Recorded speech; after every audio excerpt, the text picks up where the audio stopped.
인류의 역사에는요, 수많은 영웅 호걸들이 지나갔습니다.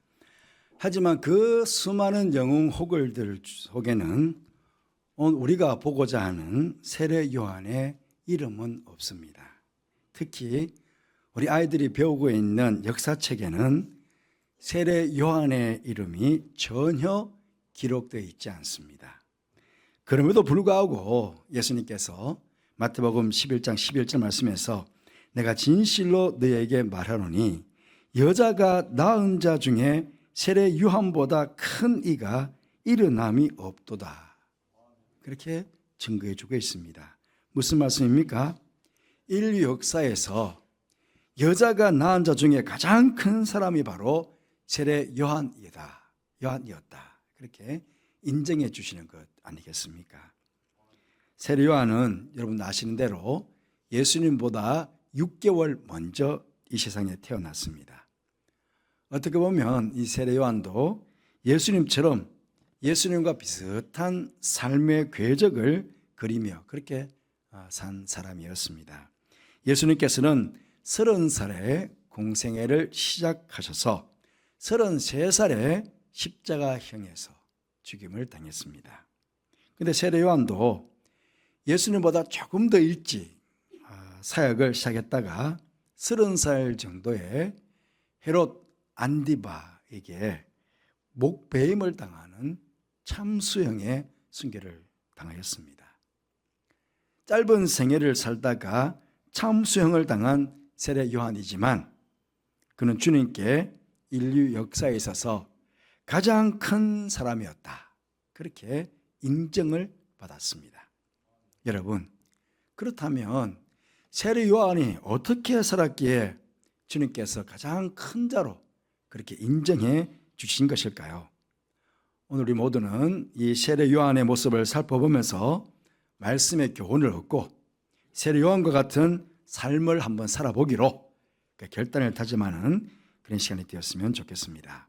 첫 번째로 세례 요한은 하나님 앞에서 참 겸손한 사람이었습니다. 여러분 잘 아시지만 당시의 이스라엘 상황을 보면 로마의 압제하에서 정치적인 탄압과 경제적인 착취로 인하여 백성들은 굶주림으로 고난을 당하고 있었습니다. 종교는 또 어땠습니까? 종교 또한 능력은 성취한 채 형식화되어 있었고 율법주의에 빠져 있었습니다. 정치도 종교도 도무지 백성들에게 희망을 주지를 못하고 있었습니다. 이러한 때에 세례 요한이 유대 광야에 나타나서 회개하라, 천국이 가까이 왔느니라 라고 강력한 메시지를 선포하였습니다. 오늘 4절까지 읽었지만 그 뒤의 내용들을 다 인용해 보도록 하겠습니다. 5절, 6절 말씀 보시면 이때에 예루살렘과 온 유대와 요단강 사방에서 다 그에게로 나와 자기들의 죄를 자복하고 요단강에서 그에게 세례를 받더니 그랬습니다. 세례 요한이 가는 곳마다 사람들이 인산인해를 이루었고 독설에 가까운, 어찌 보면 욕설에 가까운 그의 설교는 억눌린 백성들에게 통쾌함과 시원함을 가져다 주었습니다. 그래서 당시 종교 지도자들이 요한에게 물었습니다. 당신이 우리가 기다리던 메시아냐? 라고 물었습니다. 그때 요한은 한마디로 나는 아니라고 했습니다. 그러면 엘리야냐? 라고 물었습니다. 그는 다시 아니라고 했습니다. 그러면 인류의 구원자인 그 선지자냐? 라고 물었습니다. 그는 여전히 아니라고 그렇게 대답을 하였습니다. 사실요, 이때 그가 그냥 슬그머니 좀 애매모호한 그런 대답만 하였어도 아마 그는 선풍적인 인기와 함께 엄청난 세력을, 엄청난 권력을 그는 얻을 수 있었을 것입니다. 하지만 그는 단연코 말합니다. 마태복음 3장 11절 말씀에 나는 너희로 회개하기 위하여 물로 세례를 베풀거니와 내 뒤에 오시는 이는 나보다 능력이 많으시니 나는 그의 신을 들기도 감당하지 못하겠노라. 그렇게 대답을 하였습니다. 여러분, 메시아가 아닌 사람이 나는 메시아가 아니라고 말한 것은 당연한 것 아니겠습니까? 하지만 지금 인기가 극에 달해 있었던 세례 요한에게 있어서 이 말은 다른 것이죠. 아주 지극히 겸손한 말이었습니다. 이렇게 겸손한 세례 요한을 가장 큰 사람이라고 예수님께서 그렇게 인정해 주신 것입니다. 지금 우리는요, 너무나 지나치게 권력을 추구하고 명예를 추구하면서 살아가고 있습니다. 그러다 보니 필요 이상으로 사람들 앞에서 허세를 부리고 또 자기를 드러내려고 안간힘을 쓰기도 합니다. 이제 곧 지방선거가 있습니다. 예비 후보들이 말하는 것 한번 보십시오. 자신들이 참 대단한 사람인 양 그렇게 드러내려고 하지 않습니까? 이 지금 지방선거에 나온 사람들의 그 공약들을 보면요, 이분들의 능력으로 우리나라 당면한 모든 문제 다 해결받을 것 같아요. 자기는 그럴 수 있다는 거예요. 자기 능력을 가지고 그렇게 문제 해결할 수 있다는 거거든요. 여러분, 지방선거에 출마한 사람들만 이러겠습니까? 오늘 우리 모두는요, 세례 요한의 이 겸손을 배워야 합니다. 예수님께서 그러셨죠. 예수님께서도 마태복음 11장 29절 말씀에 나는 마음이 온유하고 겸손하니 나의 멍에를 메고 내게 배우라. 예, 우리가 예수님과 세례 요한의 이 겸손을 배워야 합니다. 높고 높은 보좌를 버리시고 낮고 천한 이 땅으로 내려오신 그 주님의 겸손함, 그렇게 겸손함을 배워서 겸손한 자로 살아갈 때 하나님께서는 우리를 큰 자라 그렇게 여겨주시며 주님의 귀한 일들을 우리에게 맡겨주시는 것입니다. 잠언 22장 4절 말씀 보시면 겸손과 여호와를 경외함의 보상은 재물과 영광과 생명이라 그렇게 말씀하고 있습니다. 성경에 보면요, 겸손에 대한 많은 복을 약속해 주셨어요. 겸손한 사람은요, 자신 스스로가 높아지려고 하지 않습니다. 하지만 하나님께서 그를 높여주시고 영광스럽게 해 주신다는 것입니다. 오늘 예배에 참여한 우리 모두는 예수님의 이 세례 요한의 겸손을 본받아서 겸손한 자로 살아가시는 모든 성도가 되시기를 주님으로 축복합니다. 두 번째로 이 세례 요한은 자신의 사명을 바르게 인식하고 살았습니다. 자신에 대해서 말한 구약의 이사야의 말씀을 오늘 본문 3절에서도 인용하고 있습니다. 그런데 세례 요한 자신이 스스로도 그렇게 이야기합니다. 요한복음 1장 23절 말씀 보시면 나는 이사야의 말과 같이 주의 길을 곱게 하라고 광야에서 외치는 자의 소리다. 그렇게 자신의 존재를 이야기합니다. 세례 요한은 하나님의 사역에서 자신의 사명을 정확하게 인식하고 살아간 사람입니다. 그렇습니다. 사람은 누구나 자신의 본질인 나는 누구인가? 나는 누구인가라는 질문과 자신의 사명, 나는 무엇을 하면서 이 땅을 살아가야 되는가 하는 이 두 가지에 대한 질문과 대답을 분명히 하면서 우리는 살아가야 합니다. 그래야만이 자신의 삶의 정체성을 분명히 하고 삶의 방향이 분명한 똑바른 그런 삶을 우리는 살아갈 수가 있는 것입니다.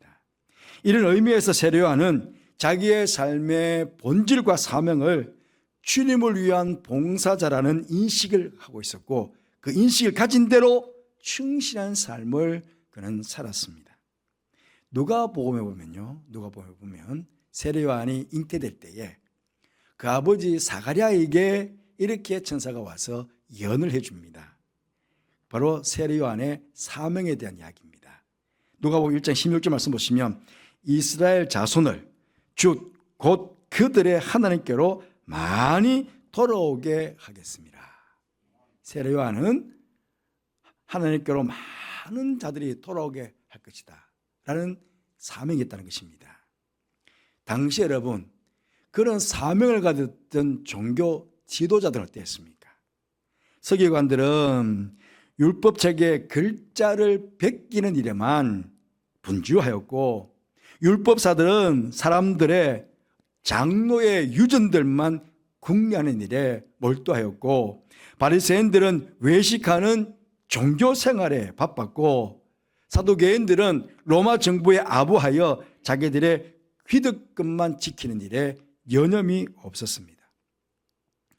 세례 요한과 동시대에 그들은 모두 같은 시기에 태어나서 살았지만은 각기 다른 일로 바쁘고 분주했습니다. 그들은 저마다 자기의 일에 열심이었지만 그중 어떤 사람도 그 시대 이스라엘 백성들을 하나님께로 돌아오게 하는 자들은 없었습니다. 그 수많은 종교인들이 그렇게 바쁘고 분주하게 살았지만 어느 누구도 자기 백성을 하나님께로 돌아오게 하는 자가 없었다는 것입니다. 하지만 세례 요한은 달랐습니다. 회개하라 천국이 가까웠느니라 외치면서 많은 사람들을 하나님 앞으로 인도하였던 것입니다. 이렇게 자신의 사명에 충성을 다한 세례 요한을 예수님께서는 가장 큰 사람이라고 그렇게 인정해 주신 것입니다. 여러분, 우리가 인생을 살아가면서 하나님 앞에서 나는 누구인가? 나는 하나님 앞에서 무엇을 행하며 살아가야 되는가? 하는 분명한 자기 정체성을 가져야 됩니다. 그럴 때 우리는 우리의 인생을 후회하지 않습니다. 내가 참 후회롭게 살았구나, 잘못되게 살았구나, 그렇게 후회하는 인생이 아니고 참으로 보람된 인생을 우리는 살아갈 수 있는 것입니다. 오늘 여기 예배 드신 여러분 모두는 아마 다 알고 계시겠죠. 나는 누구인가? 하나님 앞에서 나는 누구인가? 나는 하나님 앞에서 무슨 일을 하면서 이 땅을 살아야 될 것인가? 라고 하는 자기 인식을 분명하고 그렇게 살아가고 계시겠지만 앞으로도 더욱 이런 인식을 가지고 살아가는 가운데 하나님께 귀하게 여김받는 세례요한과 같이 그렇게 인정받으시는 여러분 모두가 되시기를 주님 이름으로 축복합니다. 세 번째로 세례 요한은 하나님 앞에서 정의롭고 깨끗한 삶을 살았습니다. 7절 9절 말씀까지 보시면 자기에게 찾아오는 세례 요한이 자기에게 찾아오는 많은 바리새인들과 사두개인들에게 이렇게 이야기합니다. 독사의 자식들아 누가 너희를 가르쳐 임박한 진노를 피하라 하더냐? 그러므로 회개에 합당한 열매를 맺고 속으로 아브라함이 우리 조상이라고 생각하지 말라 라고 그야말로 욕설을 내뱉었습니다. 그렇죠? 독사의 자식아, 우리나라로 말하면 강아지 자식들 하는 거 아닙니까? 똑같은 의미죠. 욕을 한 겁니다. 그들 앞에서. 하지만 이 말에 대해서 유대인들은 아무도 반박을 하지 못했습니다. 왜냐하면 세례 요한은 그들이 보는 앞에서 정의롭고 깨끗한 삶을 살았기 때문입니다. 약대 트롯 하나에 만족하고 광야의 거친 음식을 먹으면서도 감사하며 살았고 많은 군중의 인기 속에 있었지만 사심이나 야심이 없이 그렇게 참 겸손하게 산 사람이었습니다. 비록 직설적이고 독설적인 외침을 발휘했지만 그게 어떤 정치적인 계산이나 자신의 인간적인 이해 득실을 따져서 그렇게 말한 것이 아니었습니다. 전혀 정치적인 어떤 계산, 인간적인 이해 득실 따지지 않고 그냥 깨끗한 마음으로 하나님의 말씀과 양심의 명령을 따라서 그는 하나님의 말씀을 선포한 것입니다. 그렇게 그 시대의 많은 부정한 인물들에게 그야말로 공포의 대상이었습니다. 심지어 세례 요한을 죽인 헤롯 안디바도 세례 요한이 그를 부정한 자로 정죄하지 않습니까? 저 여새끼라고, 정말 여새끼라고 그렇게 헤롯 안디바를 욕했습니다. 부정한 자라고.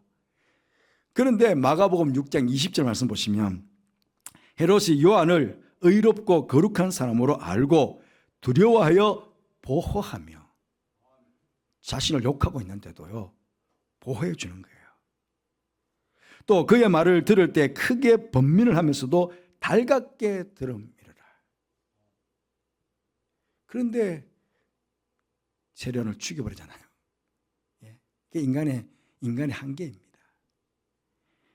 그래서 세례요한이 죽은 이후에 이제 예수님께서 본격적으로 예수님께서 공생애를 시작했을 때에 요한을 죽인 이 헤롯이요, 어떤 생각을 해보냐면 예수님을 가리켜가지고 아이고 내가 죽인 세례요한이 살아왔구나, 그렇게 생각할 정도로 세례요한은 정말 깨끗하게 의롭게 거룩하게 산 사람이었다는 것입니다. 비록 그가 유대 광야 야인처럼 살았지만은 많은 사람을 두렵게 또 떨게 만드는 그런 도덕적인 힘을 가지고 살았습니다. 신앙의 힘을 가지고 살았습니다. 의롭게, 정직하게, 깨끗하게, 진실하게 그렇게 살아갔기 때문에 그 힘이 그로 하여금 강력한 메시지를 선포하게 하였고 많은 자들을 주께로 돌아오게 하였던 것입니다. 뿐만 아니라 예수님께서 이렇게 산 세례요한을 가장 큰 자였다고 인정해 주신 것입니다. 여러분, 성경에 보시면요, 세례요한뿐만 아닙니다. 하나님 앞에서 정직하게 의롭게 살아갔던 사람들이 많이 나옵니다. 아브라함, 모세, 여호수아, 사무엘, 다윗, 느헤미야, 에레미야, 다니엘 등등등 수많은 사람들이 나옵니다. 그 중에서도요, 우리에게 잘 알려지지 않은 한 사람을 여러분에게 소개해 드릴까 합니다. 역대하 27장에 보시면 우시야 왕의 아들 요담 왕에 대한 기록이 나옵니다. 그의 통치 기간은, 왕으로서의 통치 기간은 약 16년, 아주 짧은 통치 기간이었는데 뭐 특별하게 특별할 사항이 있다보다는 암몬과 싸워서 이겼고 조공을 암몬으로부터 바치게 만들었다 하는 정도입니다. 그런데 그 이유를요 이렇게 설명하고 있습니다. 역대하 27장 6절 말씀 보시면 요담이 그의 하나님 앞에서 바른 길을 걸었으므로 점점 강하여졌더라. 거기 6절인데요 2절에 보시면 요담이 그의 아버지 우시아의 모든 행위대로 여호와 보시기에 정직하게 행하였으나 여호와의 성전에는 들어가지 않았고, 그렇죠, 성전에 들어가면, 왕이라고 성전에 들어가면 안 됩니다. 그러면서 백성은 여전히 부패였더라. 모든 백성들은 여전히 부패였지만 그는 그 부패함에 영향받지 않고 오히려 하나님 앞에서 정직하게 바른 길을 걸었다 하는 것입니다. 그렇습니다. 성도의 삶은 바로 이렇게 해야 됩니다.